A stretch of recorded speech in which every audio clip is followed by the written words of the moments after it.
Assalamualaikum warahmatullahi wabarakatuh. Waalaikumsalam warahmatullahi wabarakatuh. Sinners, ketemu lagi dengan kita berdua di Garam. Nah, di episode kali ini kita nggak ada bintang tamu nih. Jadi bintang tamunya adalah kalian semua Sinners yang sudah mengirimkan Cerita-cerita. Betul. Atau pengalaman-pengalaman mereka. Pengalaman mistis kalian ke email Wendy Cagur Televisi. Yeah. Nah, kita mau ingetin sebelum kita mulai membacakan cerita-cerita kalian ini, kita ingetin lagi kalau misalkan kalian punya cerita, kalian bisa kirim langsung ceritanya ke Wendy Cagur wctv.indonesia@gmail.com. Itu bisa cerita, bisa juga foto, siapa tahu Atau video. Iya. Tapi jangan video-video orang lain ya, kalian kirimnya video kalian gitu, emang video koleksi kalian lah gitu. Kok koleksi apa sih Bukan jatuhnya? koleksi yang memang kalian tangkap pada saat itu, Iya, pada saat kejadian. punya kalian lah ibaratnya gitu ya. Ya milik kalian lah videonya. Jadi kita tunggu, siapa tahu nanti kita bisa bedah bareng apakah foto itu real, apakah video itu beneran ada sosok yang kita kira sebagai sosok astral. Berarti kali ini kita mengundang sosoknya. Dibun, dia mah suka gitu sih.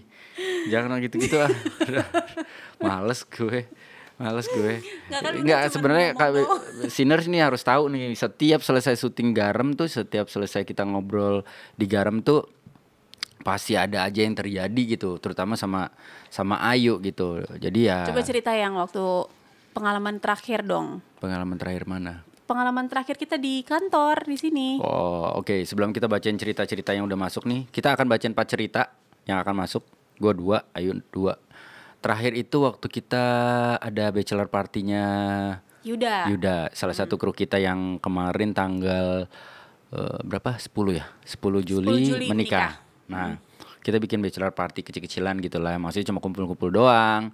Terus kayak berdoa bareng dan segala macam. Selesainya, terus abis itu selesai, kita ngobrol-ngobrol sekitar jam 12, jam 1 tiba-tiba Ayu yang posisi duduknya di depan gue udah mulai kelihatan aneh. Terus dia yang tiba-tiba nangis. Terus tiba-tiba dia bilang ngelihat ada sosok hitam gede di sebelah kanan gue. Terus udah gitu tatapannya Ayu tuh yang udah gini-gini nih, tangan dia gini. Terus ngeliatin gue yang senyum tapi gini. Aduh, itu gak enak banget buat gue. Dan itu lumayan lama, ada sekitar 1 sampai 1 jam 2 jam lah, sampai gue terpaksa harus nunggu pagi untuk balik dari kantor ini. Karena takut berarti kan? Iya, karena takut, karena gue nyetir berdua sama dia kan gitu kan, takutnya kan terjadi apa-apa gitu ya, takutnya pas lagi nyetir gitu tiba-tiba wow gitu kan. Wah, gila, dia sampai muntah ya kan. Itu apa yang Bunda rasain pada saat itu? Itu muntah mungkin sebelumnya kali ya. Sebelum Enggak tahu deh, pokoknya yang Bunda rasain tuh kayak setengah-setengah gitu loh. Gimana sih, kayak orang lagi berusaha masuk tapi Bunda tahan, Bunda nggak ngizinin buat masuk, tapi akhirnya Bunda muntah tuh. Muntah terus habis itu udah gitu aja. Iya, dan lupa dia tiba-tiba lupa gitu aja. Tapi setelah dianya udah mulai agak sadar, terus guanya yang kayak ngerasa ada sesuatu yang mau masuk ke badan gua gitu, karena tiba-tiba badan gua kerasa banget nggak enaknya, beda banget gitu. Dan akhirnya ya udah benar-benar gimana berusaha untuk self healing, menenangkan diri, mencoba untuk tidak parno, tidak sugesti kemana-mana, sampai akhirnya kita berdua bisa back normal. Kita balik sekitar jam 4 subuh dari kantor, dari sini gitu, untuk pulang ke rumah. Sampai di rumah juga masih yang kerasa nggak enak gitu loh. Jadi ya makanya udah jangan suka bercanda-bercanda nggak jelas kayak gitu. Siapa yang bercanda? Oke, Sinners, langsung aja kita bacain. Ini ada beberapa cerita yang masuk ke kita. Jadi gue akan coba bacain dulu. Hom pimpa lah, aja. Hom pimpa alaihum gambreng.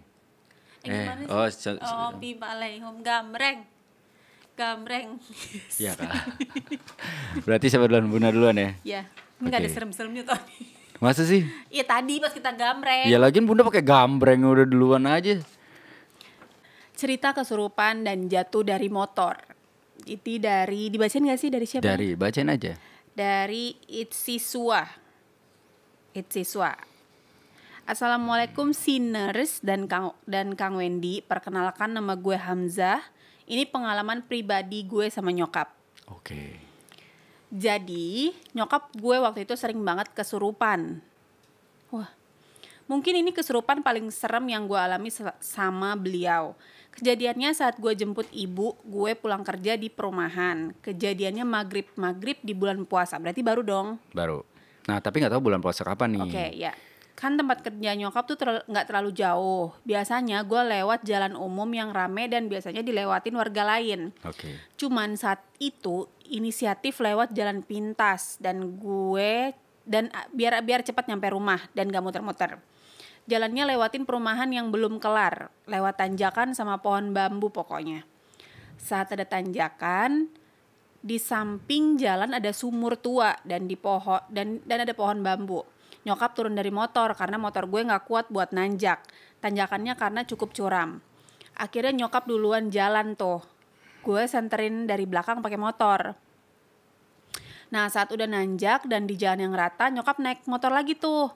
Awalnya gak ada yang aneh, tapi tiba-tiba nyokap gue berasa berat banget pas diboncengin dibandingin sebelumnya.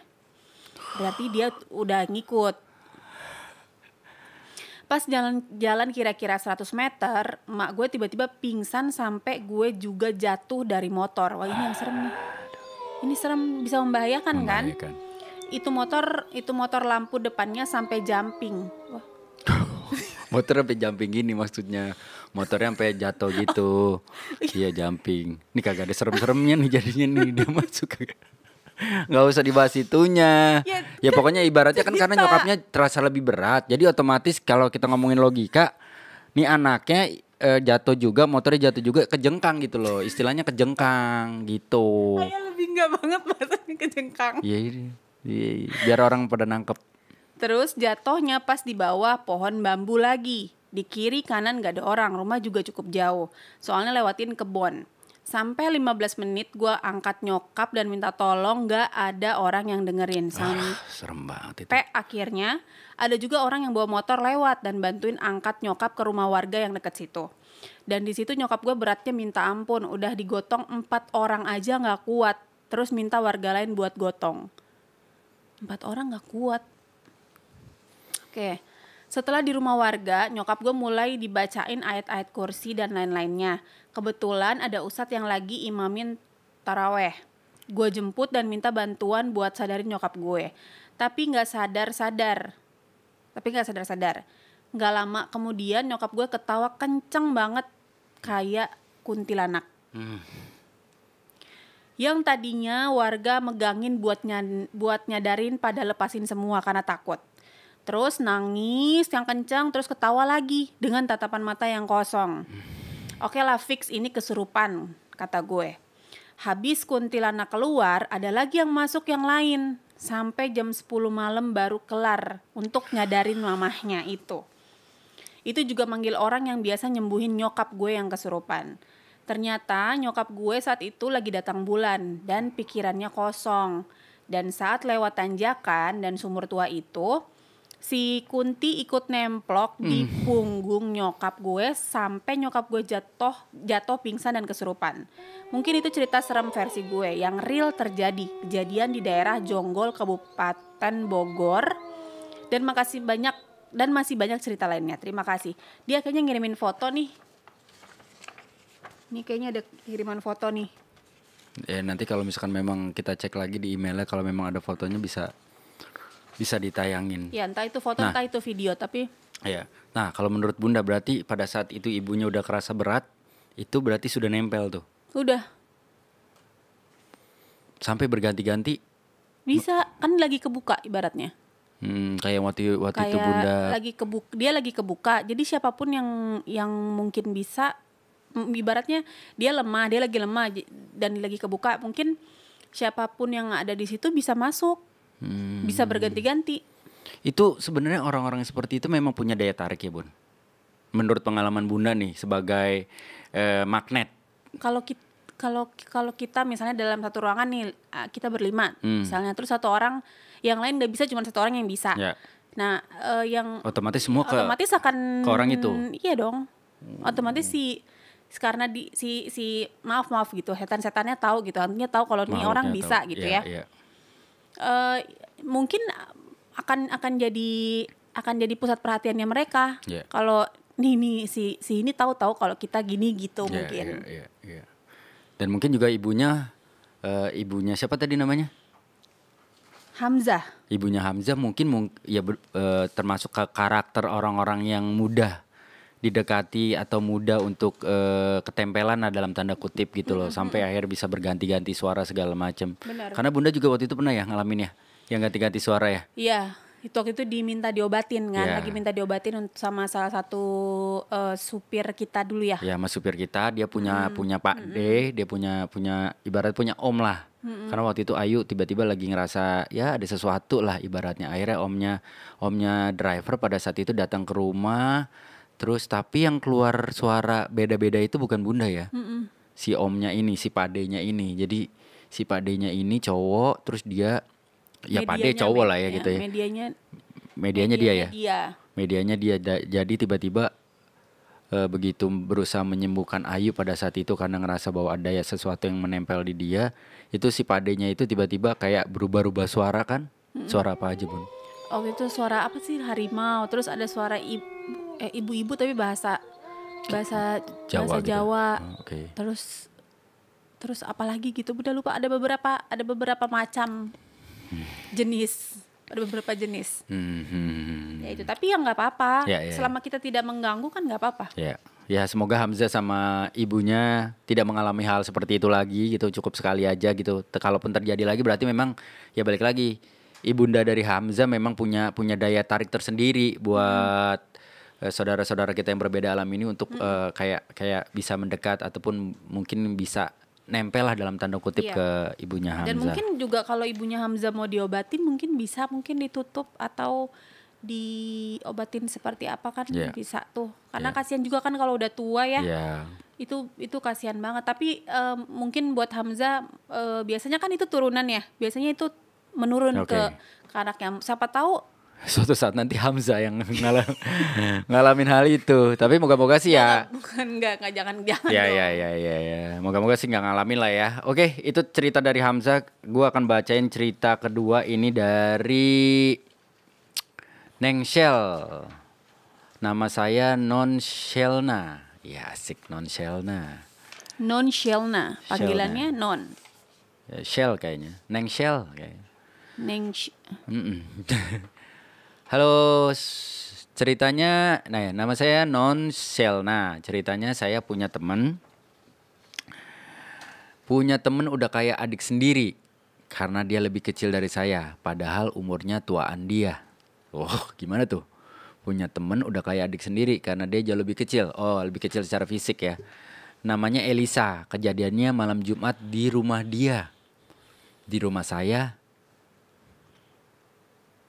Dan nyokapnya dia juga kebetulan ngalamin kejadian serem pada hari yang sama. Oke. Kejadiannya barengan nih di rumah dia, di rumahnya di rumahnya Shelna. Temannya.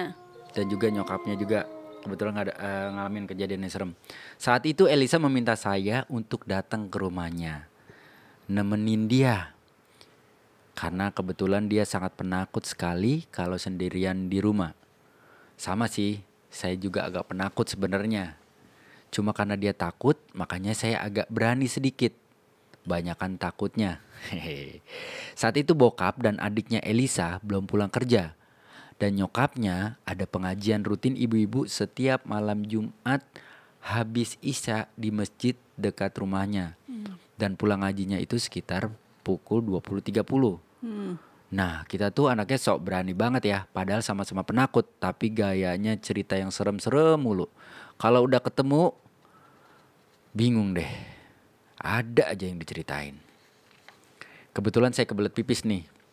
Ya udah pipis dulu. Bukan, si ini. Oh, oke. Oke, tuh dia sih orang lagi ngebangun serem-serem, dilucu-lucuin.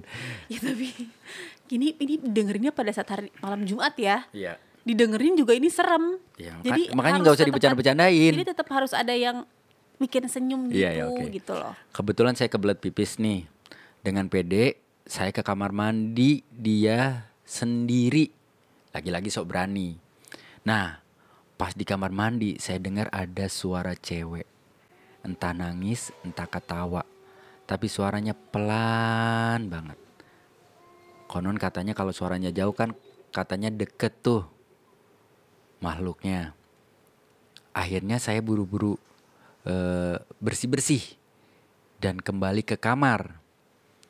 Saya nggak cerita kejadian ini soalnya ngeri. Teman saya ketakutan di rumahnya sendiri. Kejadian saya itu sekitar jam 20.00 atau jam 8 malam. Nah pas jam 20.30 mamanya pulang dari pengajian. Tapi dalam keadaan ngos-ngosan kayak abis lari-lari gitu. Kita tanya dong, kenapa mah? Mamanya menjawab sambil gemeter ketakutan. Mama lihat pocong di pohon mangga belakang. Kebetulan si mama pulang bertiga sama ibu-ibu yang lainnya. Dan mereka juga pada ngibrit ketakutan semua. Masalahnya tuh emak-emak pulang ngaji gitu. Kalau kata orang sih tuh pocong apes kalau dilihat manusia. Gak tahu benar gak tahu enggak. Alhasil kita merinding dengar cerita si mama. Dan kita ketakutan berjamaah. Bertiga di rumah itu sampai bokapnya Elisa pulang. Saya juga masih belum berani cerita tentang kejadian saya waktu di kamar mandi tadi. Karena sikonnya masih gak memungkinkan untuk saya cerita. Anehnya itu kamar mandi kan lokasinya di belakang. Dan kalau rumah di kampung-kampung gitu ada banyak jalan tikus. Alternatif atau jalan tembus. Yaitu jalan tikus menuju ke pohon mangga itu tempat si pocong itu berada. Saya langsung merinding. Mungkin si pocong lagi, nih ya keterangan dari dia ya. Mungkin si pocong lagi reuni sama Miss K di belakang. Pada janjian nakut-nakutin kita gitu. Pas tahu mamanya pulang dalam keadaan takut gitu. Akhirnya Elisa mau nginep aja katanya di rumah saya. Kebetulan saya itu sekamar dengan adik saya Sani, jadi kami tidur bertiga. Tapi pas saya pulang adik saya si Sani itu udah tidur nyenyak. Nah, karena kami masih belum bisa tidur, karena masih kepikiran kejadian serem nyokapnya itu, akhirnya kami lanjut cerita-cerita ngalor ngidul sampai jam 2 pagi. Lanjut kita cerita kejadian si mama tadi. Dan saya juga cerita kejadian saya saat di kamar mandi rumah dia. Gak lama setelah cerita itu kita dengar suara ayam berkokok. Dan sekitar jam 3-an setelah cerita ngalor ngidul itu, kita diketawain dong sama Miss K. Dan suaranya itu pelan banget. Aduh kok gue merinding ya. Dan suaranya itu pelan banget. Persis kayak waktu di kamar mandi rumahnya Elisa. Seketika kami hening dan merinding semerinding-merindingnya. Dan si Elisa makin nyesel nginep di rumah. Karena malah dengar ketawanya langsung dari Miss K. Akhirnya kita selimutan dari ujung kepala sampai ujung kaki saking takutnya. Dan kita gak bisa tidur. Melek aja di dalam selimut sampai pagi. Sekian cerita Garam kali ini, semoga serem. Terima kasih Kak Wendy dan juga Kak Ayu. Sama-sama. Ini gue juga nggak tahu, pas gue bacanya juga lumayan merinding sebenarnya. Walaupun dia berusaha untuk menceritakan si siapa namanya nih, Shelna ini berusaha untuk menceritakan dengan cara dia, dengan yang tidak terlalu, maksudnya tidak terlalu serius gitu ya. Mungkin juga pada saat dia nulisnya juga merinding juga kali ya. Iya ya. Karena kan kadang-kadang kalau kita menuliskan cerita serem, apa yang kita alami segala macam, kayaknya lebih apa ya, lebih seru, atau bukan lebih seru, kayaknya lebih enak kalau misalkan kita menceritakan langsung kan, verbal gitu, bukan pada saat nulis. Karena kalau pada saat nulis kayak 2 kali kerja gitu, kita bercerita sekaligus membayangkan. Tapi kalau kita cerita kan kayak ya udah keluar gitu aja gitu. Betul. Nah kalau menurut Bunda, yang berdasarkan penerawangan Bunda dari cerita itu gitu. Kenapa? Itu yang ketawa siapa? Yang mungkin yang ada di rumahnya. Yang ya nggak tahu, bisa jadi sih kan, ini menurut Bunda ya. Misalnya apa namanya? Misalnya nih dari rumah, misalnya kita kayak cerita ngobrol gini. Oke. Kita ngobrol gini, mungkin menurut Bunda bisa saja mungkin yang diceritain mendengar dan yang diceritain merasakan bahwa kita menceritakan misalnya gitu. Akhirnya dia datang ke sini dan akhirnya ke sini maksudnya maksudnya gitulah, datang ke suatu tempat itu yang dia kayak ngerasa bahwa gue lagi diomongin nih gitu. Itu bisa aja. Gue diomongin apa ya? gue nongol lah sekalian gitu ya. Mungkin pada saat dia ketawa, mungkin dia ngerasa bahwa ya begini doang lo ceritain gue, makanya dia ketawa mungkin. Mungkin ketawa gitu karena ya bener juga, maksudnya kalau misalnya makhluk yang tidak sebaiknya kelihatan terus kita ngelihat, ya dia juga merasa apes kali ya. Dia juga merasa bahwa ya Allah hari gue sial nih seharian ini gitu. Sama-sama apes ya berarti ya kalau ketemu ya. Manusia ngelihat makhluk apes, makhluknya juga kelihatan sama manusia juga apes. Iya benar. Karena kan mereka juga nggak berharap dilihat lah ya. Oke. Gue udah paling males kalau bini gue udah senyum-senyum gak jelas tuh. Di orang senyum dia bilangnya kalau Oke, kita lanjut baca cerita ke Sinner selanjutnya. Ketiga ya, berarti ini cerita ketiga. Email ketiga dari Febri 8720. Pasti panggilannya Febri nih. Judulnya bukan judulnya. Jadi ya benar, diganggu makhluk goib. Assalamualaikum, salam kenal Kak Wendy dan Kak Ayu. Saya Febri dari Bandung. Saya punya cerita kisah pribadi saya tentang makhluk goib. Waktu itu saya nginep di tempat teman saya di kosan. Gak jauh dari kosan saya juga sih. Kosan teman saya itu sewa rumah rame-rame, soalnya semua satu kantor. Oke. Saya sering banget nginap di tempat teman saya itu karena satu kantor. Sampai kosan saya tuh jarang banget ditempatin. Paling ke kosan saya itu cuma ngambil pakaian doang, terus ganti baju dan lain-lain. Suatu saat pas malam minggu teman saya tuh pada nongkrong. Nah saya nggak ikut. Saya dan teman saya Tita namanya. Nah sekitar jam 8 malam teman-teman saya udah siap-siap mau pergi. Karena saya nggak ikut, saya dan Tita jadinya jaga rumah. Nah pas mereka pada pergi, saya dan Tita gak berani diem di ruang TV atau meja makan. Memang sih di rumah itu ada penunggunya karena sempat waktu itu teman saya kesurupan. Saya dan teman saya diamnya di kamar karena lebih nyaman. Tapi yang pasti untuk ini kalau nggak salah nama Tita itu adalah nama perempuan, laki-laki. Ini Febri perempuan apa laki-laki ya? Ya anggap aja laki-laki lah. Oke, yang pasti kalau misalnya laki-laki sama perempuan dalam kamar itu sudah pasti satu-satunya temennya siapa ya? Setan. Nah ini anggap aja berarti Febri perempuan juga. Oke. Daripada saya bengong, saya baca buku. Sedangkan teman saya asik main HP, zamannya BBM. Berarti ini cerita dari beberapa tahun yang lalu. Setelah itu saya lagi asik baca buku. Tiba-tiba lampu hias bergerak-gerak sendiri. Posisinya lampu hias itu ada di sebelah pinggir kanan saya. Saya spontan kaget dong. Sedangkan teman saya ada di sebelah kiri saya sambil tiduran main handphone. Saya nggak bilang ke teman saya pikirnya positif aja, nggak mikir aneh-aneh. Nggak sampai berapa menit kemudian gerak lagi tapi makin kenceng dan saya kaget di situ. Teman saya pun juga langsung kaget, makin kesini makin kenceng dan lampu hidup mati. Saya bingung mau keluar takut. Saya baca-baca doa aja. Tetap aja gerak. Teman saya BBM ke anak-anak cepet pulang. Saya dan teman saya makin kesini makin merinding. Terus kamar tuh panas banget. Kita mau keluar dari kamar gak bisa, takut keluarnya. Padahal rumah tuh berhadap-hadapan sama tetangga. Tapi gak tahu kenapa takut banget mau keluar. Nah gak beberapa lama kemudian teman-teman saya pada pulang. Saya ceritalah ke teman-teman saya. Cuman satu orang teman saya tuh yang gak percayaan. Setelah saya beres cerita ke teman-teman saya mikir, saya lebih baik tidur di kosan aja ya. Nah, saya pulang tuh jam 11 malam. Nah, saya ngajak Tita lah buat tidur di kosan saya. Nah, saya keluar duluan, sedangkan Tita ngambil motor di dalam. Pas saya keluar nunggu Tita ngambil motor, saya diem lah di sebelah rumah kosong yang di benteng, karena bersampingan dengan kosan. Nah tiba-tiba lampu luar mati, hidup lagi. Saya panggil lah Tita. Nah pas saya jalan mau samperin Tita, tiba-tiba lampu pecah kayak meledak gitu. Saya teriak kaget di situ. Kalau saya masih diem di situ, mungkin kepala saya kena pecahan lampu. Di situ saya makin merinding.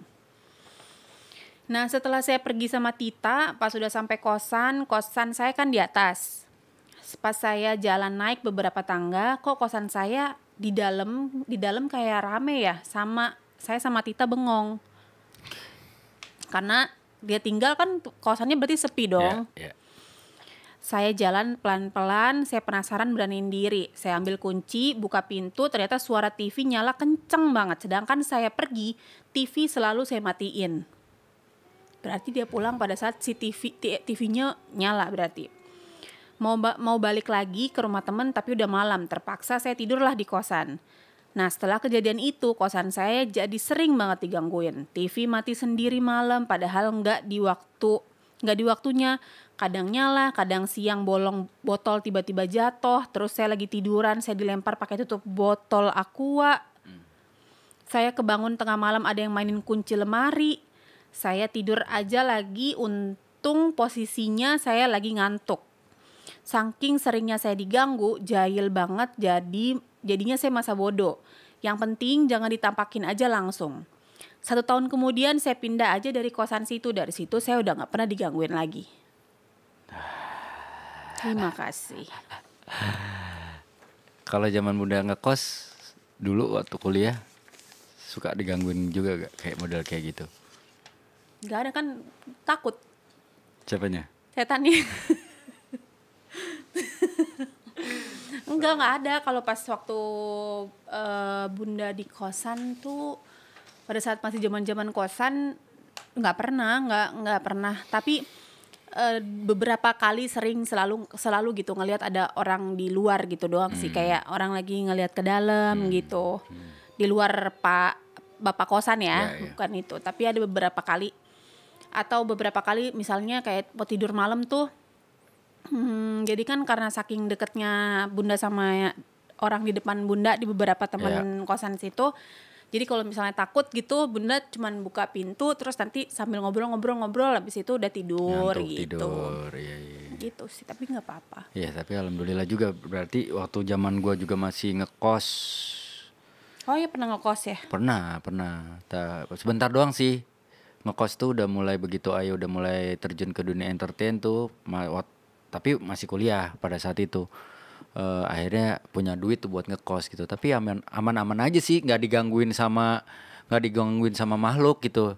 Justru digangguinnya sama anak yang punya kos. Jadi ternyata kunci kamar gua bukan dijebol. Jadi ya namanya dia yang punya kosan gitu, anaknya kayak masuk ke dalam gitu, kayak ngobrak-ngabrik gitu, kayak gitu deh, kayak ganggu. Bukan ganggu, maksudnya kayak apa? Ya masuk ke kamar lah, karena ketahuan tiba-tiba ada barang yang pindah dan segala macam kayak gitu-gitu deh. Tapi nggak diganggunya bukan makhluk gitu, emang anak. Itu nyolong berarti. Ya alhamdulillah sih. Ya kalau di kampus tuh kan sebelum ngekos dulu gue tinggal di kampus ya, di unit kesenian mahasiswa, dan itu serem banget sih, serem banget. Ada satu spot namanya kamar mandi di lantai 2 itu.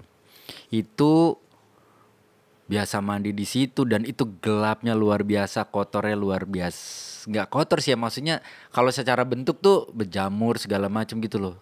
Ya serem deh gitu, kalau siang pun serem banget gitu. Dan anehnya itu kamar mandi ada 3-4 bilik gitu kan.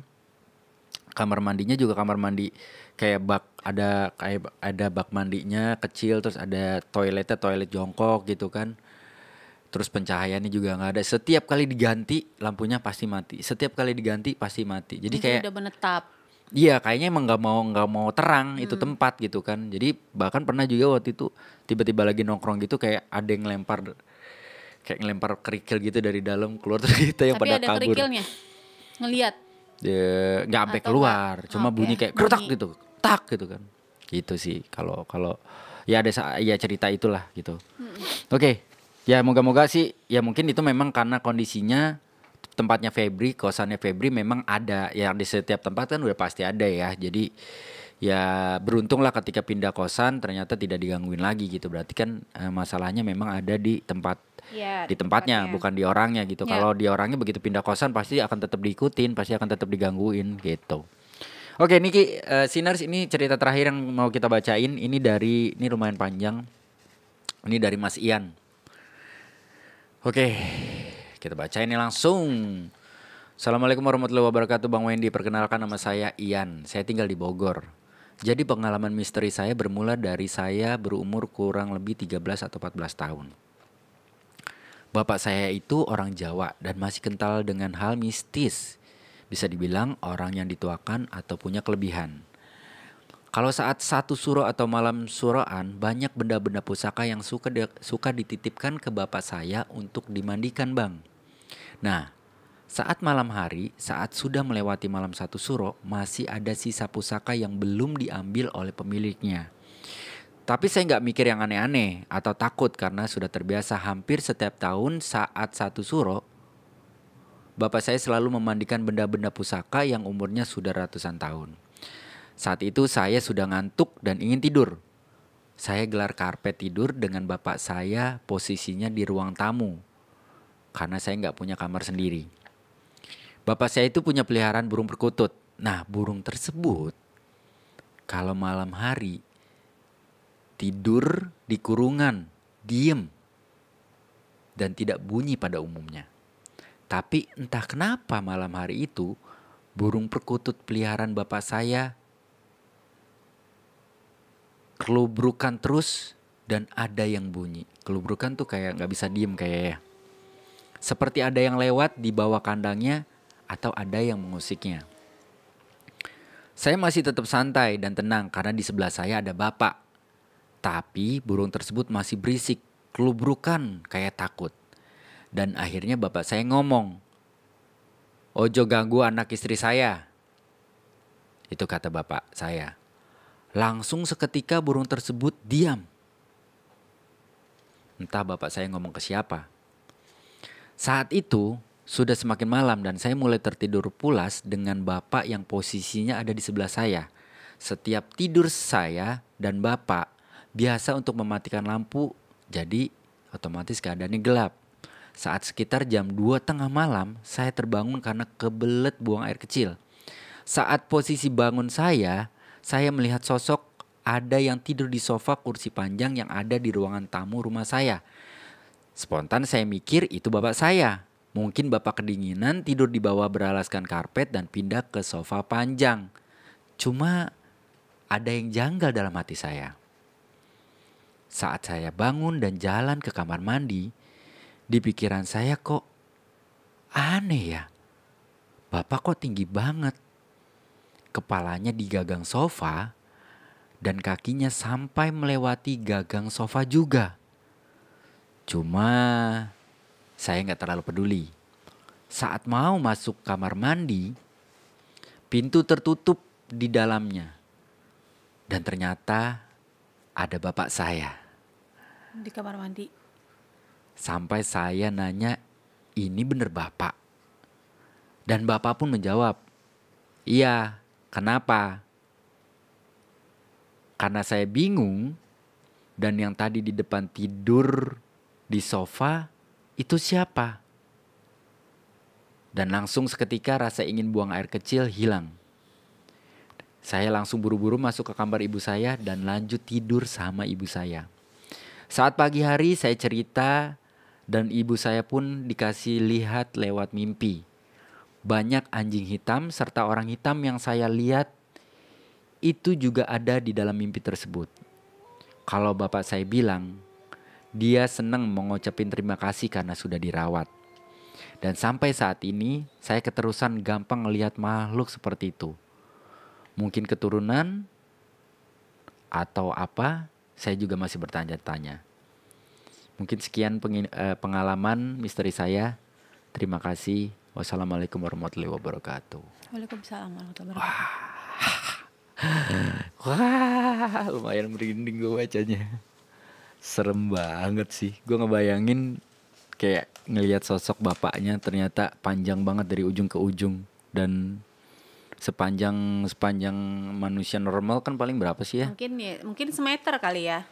Enggak dong. Enggak, maksudnya yang dia lihat itu mungkin semeter mungkin. Lebih dong. Semeter cuma iya, segini. Lebih. Oke. Lebih gitu. Mungkin ya. Nah, mungkin kalau dari ceritanya Ian berarti kalau yang dilihat adalah sosok hitam dan mau mengucapkan terima kasih berarti itu adalah makhluk-makhluk yang ada di benda-benda itu kali ya. Isi-isiannya ya. Iya, isiannya gitu. Iya, mungkin. Dan akhirnya juga mungkin Ian karena Mas Ian ini ya mau nggak mau lah kalau bapaknya sudah punya kelebihan, dituakan pula gitu untuk hal-hal mistis, otomatis juga pasti akan menurun dong kemasian dong. Ya bisa atau nggak bisa, tergantung. Oke. Tergantung sih semuanya. Cuman kayak gitu tuh, maksudnya kalau nih ayah kan tidak pernah, jangan pernah mungkin Jangan pernah gitu. Cuman bisa dibayangin nggak sih bagaimana perasaan itu Mas Ian kan, kalau Mas Ian kan memang mungkin ayahnya bisa gitu ya. Jadi mungkin rasa takutnya dia tidak sebesar sama teman bunda yang pernah ngelihat bunda.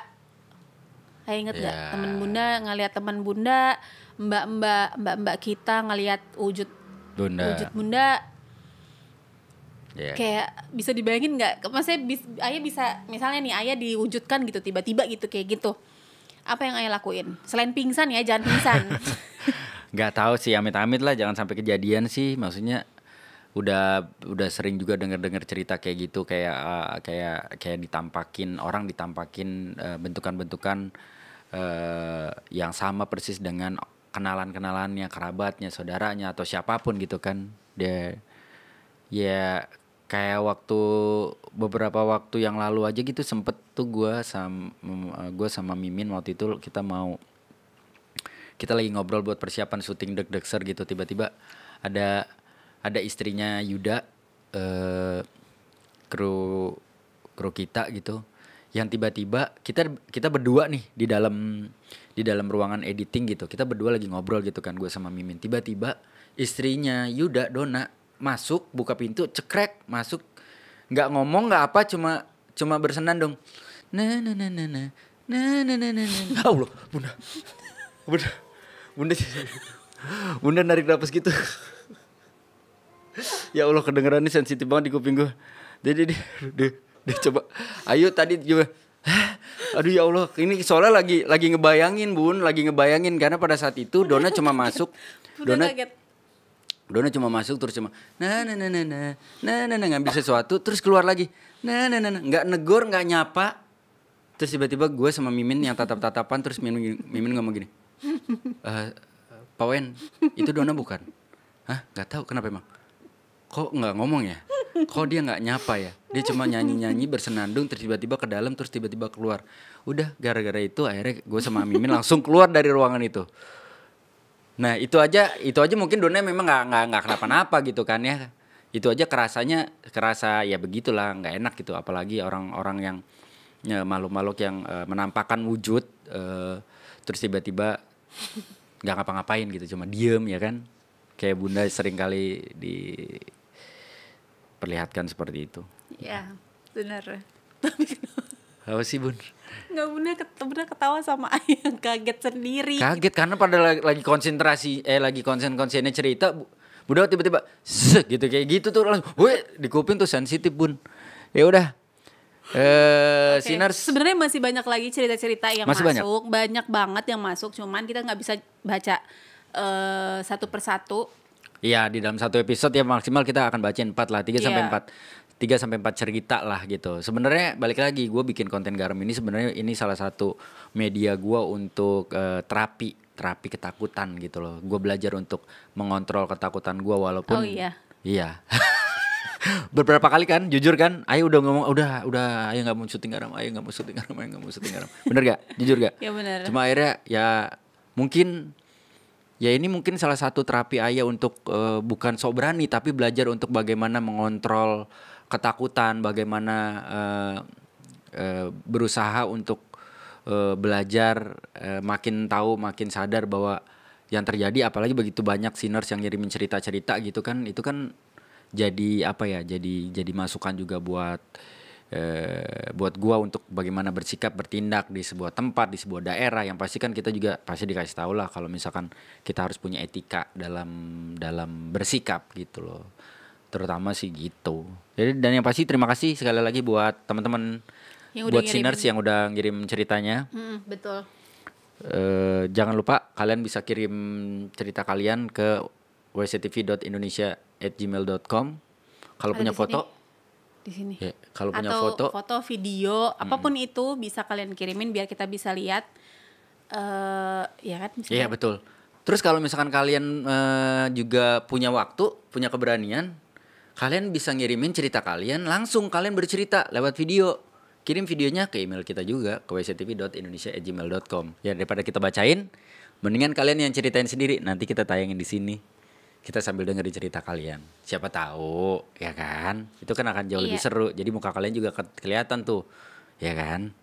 Nah, yang pasti foto, video, atau bahkan cerita kalian melalui video kalian itu bisa dipertanggungjawabkan.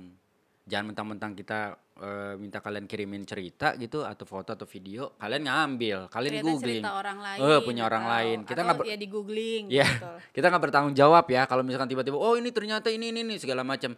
Ya itu resiko kalian untuk ternyata memberikan atau mengirimkan cerita ke kita itu foto, video atau cerita kalian itu bukan punya kalian pribadi gitu. Ya. Ya. Oke kalau gitu kita pamit Sinars. Sampai ketemu lagi di Gigarem episode selanjutnya. Menurut kalian dari keempat cerita yang kita bacain, cerita mana yang paling serem? Betul. Silakan komen di bawah. Komen di bawah. Assalamualaikum warahmatullahi wabarakatuh.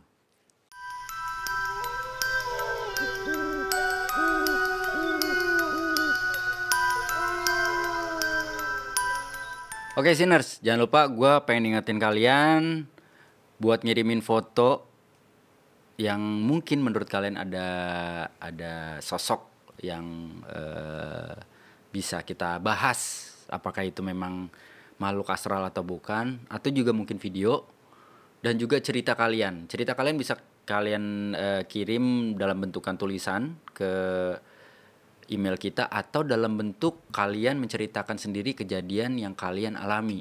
Nah, yang harus kalian ingat adalah foto, video atau bahkan cerita kalian ketika sudah masuk ke kita otomatis kalian sudah menyerahkan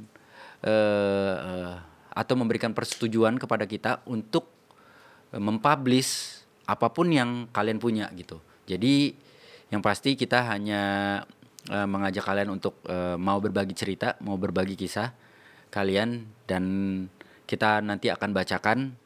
Syukur-syukur cerita kalian bisa jadi motivasi buat teman-teman seperti gua yang punya ketakutan, bisa jadi jauh lebih berani dan bisa jadi jauh lebih menyikapi semua dengan hati yang lebih baik gitu. Jadi gua tunggu, jangan lupa kirim foto, video atau bahkan cerita kalian dalam bentukan tulisan ataupun video ke wctv.indonesia@gmail.com. Oke? Itu aja. Satu lagi, kalau kalian kirim email jangan lupa mencantumkan Instagram kalian. Siapa tahu kita bisa kasih lihat kalian seperti apa. Artinya jadi orang sinners yang nonton juga tahu, oh yang cerita ini, oh yang cerita ini gitu. Oke? Gue tunggu ya.